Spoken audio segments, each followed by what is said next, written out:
this was, I think there was like a lot of discourse about like someone having supposedly discovered that lost film of Lon Chaney's The London After Midnight, Yeah. which was originally called The Hypnotist. Oh. That was its real title. Ah. And so I used the original title and just matched it up where that's from The Vanisher. Which worked out. And then again, my custom fog for the one drop in the background. That one worked pretty well. I thought that image there is just so surreal of Lon Chaney. It's just, that's cool. And then, It's Cheney. No, it's James Senior. Yeah, the father. yeah. So when I grew up, the Doctor Who I grew up with was Tom Yeah. Baker. And so I thought, yeah, well, yeah, there'd be a good chance that Doc Savage and the Doctor would cross paths in one way. So I got to do the nice psychedelic cover because this is World's Favorite Goblin, Yeah. which had a very surreal and nightmarish look to it. So it worked out well to use those day glow colors to pull it together. And now, I don't know, it's called Night of the Demon. And this is a Dagger in the Sky is the cover for this. But I mean, it's just, Night of the Demon has always been one of those great horror movies from when I was a kid where you had those great images of the demon coming up out of the woods. That was Curse of the Demon. Oh, Curse of the Demon, pardon me. No, Night of the one Demon. was the British title. Yeah, one was British title. Night of the Yeah. Demon is. There's also another Night of the Demon that's like that. But this one's just, it was just a cool thing. The tough part was just finding the right kind of image to use for the demon himself. And he stays rather ambiguous, which he does throughout most of the movie, except for the really big Face. Well, Jacques Tourneur, of course, wanted to do it, but you'd never seen the demon. And the Right. studio forced him to put a monster in there. Yeah. I can see that. But I did use like one of the close-ups for the face actually, and spliced it into a longer shot. That was more good.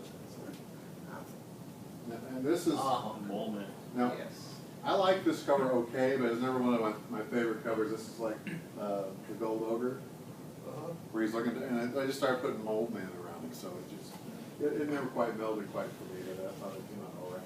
And I like the title, Terror from Below. It sounded like I said, I just tried to make it sound like it was a Doc Savage title. And this is one of my favorites, Yes. for sure, because this is Gogos, off the famous Monsters of Filmland with the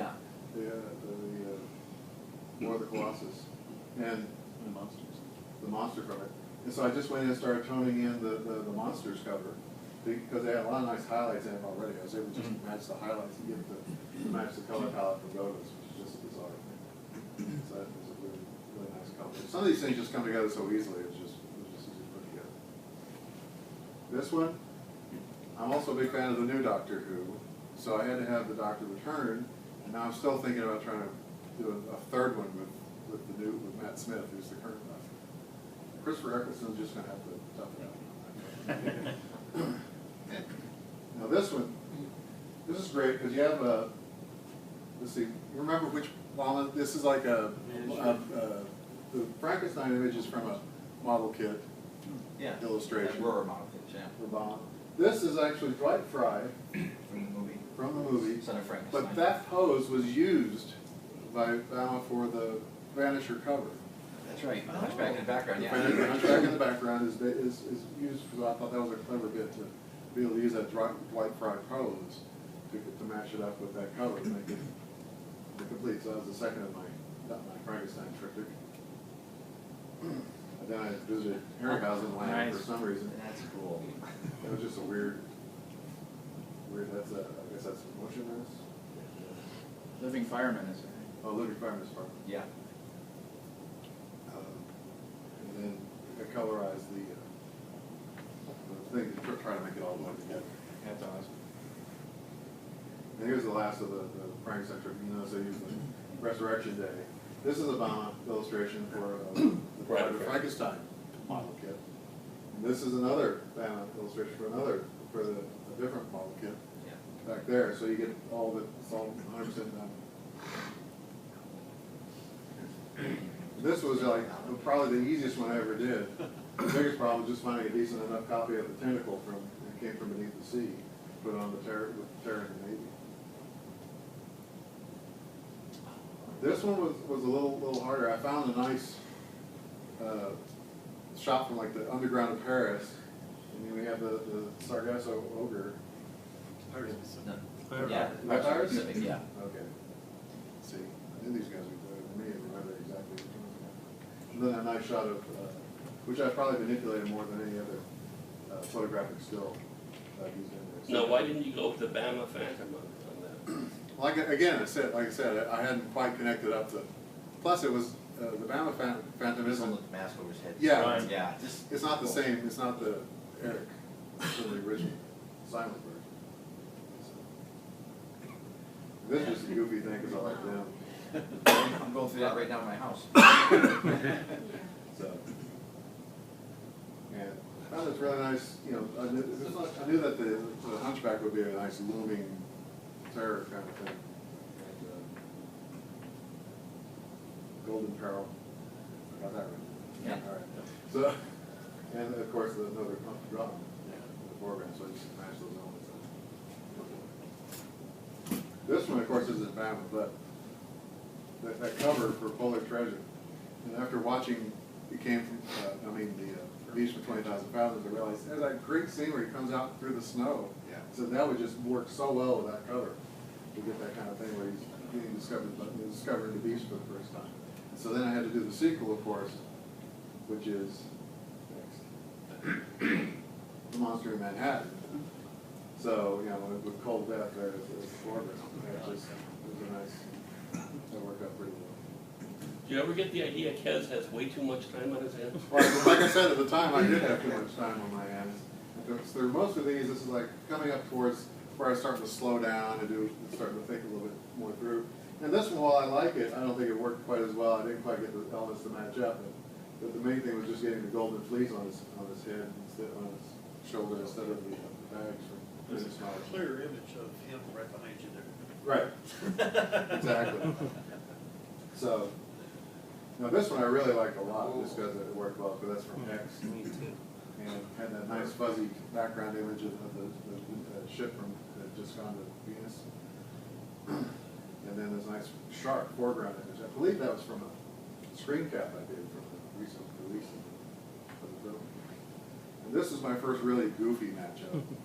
Because of also like, being a kid, Wait, is that the Winter Warlock from Winter Warlock, yeah. From what? Santa Santa Claus is coming to No, town. it's from Santa Oh. Yeah. Santa Claus is coming to The town. Rankin Bass, yeah. Okay. But of course, I never thought I'd be able to find something to use that cover for. But then I realized, I can do the Winter Warlock. I can do a goofy Christmas cover. This was the first of my Christmas covers. And then this was like, this is like where I'm being more deliberate with what I'm doing. I'm trying to pull together stuff, and I found these, and I'll come across images, and I found these great publicity images of Alec Baldwin in the shadow outfit. I said, that'll work really well. So, put the Death in Silver figure up with that, and it worked out really nice, and I went really hot with the coloration on him as compared to the colder blues, the shadow. So I thought that worked out pretty well. And then the sequel, so we had Christopher Lee, because my idea for the story was the Shadow was going to show up and be doing stuff, and Doc was going to be. That's typical of these guys. They don't talk to each other, so they would just they'd fight for a little while before they realize, no, wait, it's that guy making us do this. And of course, that guy is Fu Manchu. So again, this is another publicity shot of Alec Baldwin. Yes. And this one, where I went through a lot of Harryhausen creations along the way, so the Gorgon, and then like this really cool background I used for that. And I thought this one meshed up really well as far as a cover goes. And then my giant monster fixation kicked back in again, and I finally found a decent image of Gamera, the Terrible Terror. I think it sounded like a later Doc Savage. It's a wild adventure there. Yeah, that's it. That's just terrible. And the Rocketeer, the thing is, that most of the time, a lot of these covers nowadays for me, or when I come across an image, I go, wow, I can really use that. And I found this great illustration of the Rocketeer. I said, that'll go great with Secret in the Sky. And I just be able to make it work really well. So. And you'll notice I'm getting more sophisticated with my lettering up here, where I'm changing the shapes and sizes of the letters to help do that. So.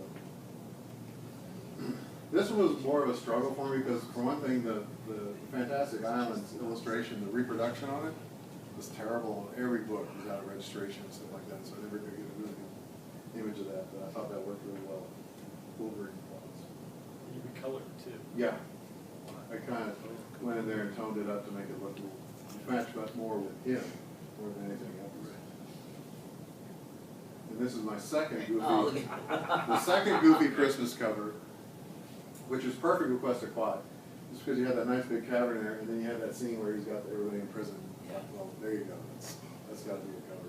Plus, I went in and gave him red boots and green. Yeah. Just to make it goofy. Kev, do you have a copy of the entire Rock Run cover? With Oh. your wonderful copy? Oh, no, I didn't. About the plot for it? No, I didn't. Because it just read like the Doc Savage. If anyone's interested, I can pull it up and read it to you real quick. Yeah. But, go to the next cover while I'm turning the floor. And this is, Buffy is also another one of my secret chains. And so, And there's a Larkin. and it's the first Larkin cover that I used, because it worked out really well. But again, this is a thing where I run across these really nice images of Buffy and the other characters. I said, wow, I can use that because it's like high resolution, and I can make it meld in there. And I actually like the plot description on that too, where she's there's time travel can occur in Buffy's universe, and so that way it can occur in Doc's universe as well.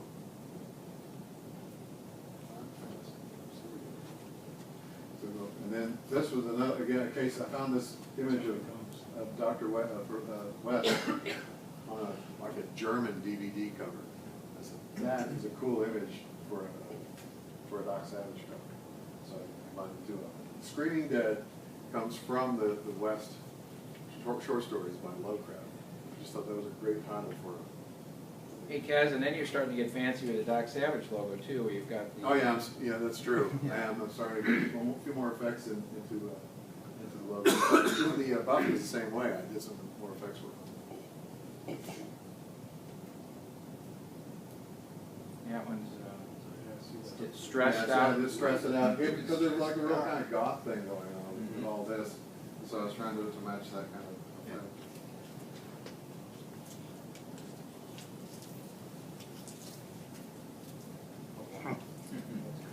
And this, of course, is the Richard Ansel illustration for the movie poster. And this is another Larkin. And of course, they're always giving Doc that goofy ray gun. So of course, it works well with Flash Gordon. And this was a little bit harder. And I don't think I really ever quite succeeded in getting Larkin to match up with Ansel, but it came pretty close. And then again, there's using, like you said, having elements of the cover going up through the logo and over the title and everything else.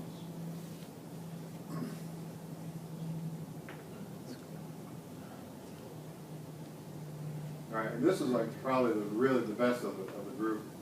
Is the most ideal mashups is taking the great Spider #1 cover they did back in the '60s with the RTM Scott's version. And that's the first one I read. That's why I didn't like the Spider.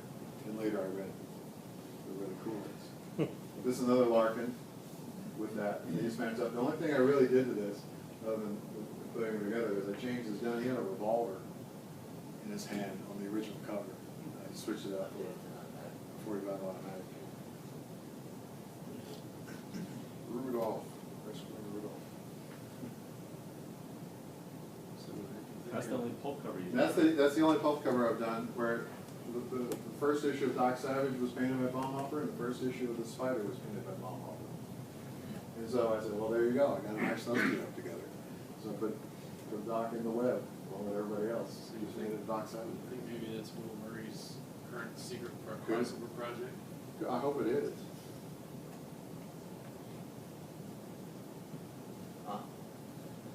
All right, that's like one of the really new ones where someone had suggested I do. And this is going to get into a goofy '50s movie cycle because we'll see another one that shows up where the monsters are sillier. Pressure Corman? Sorry, that's fine. Our website's not that easy to handle. Oh, there it is.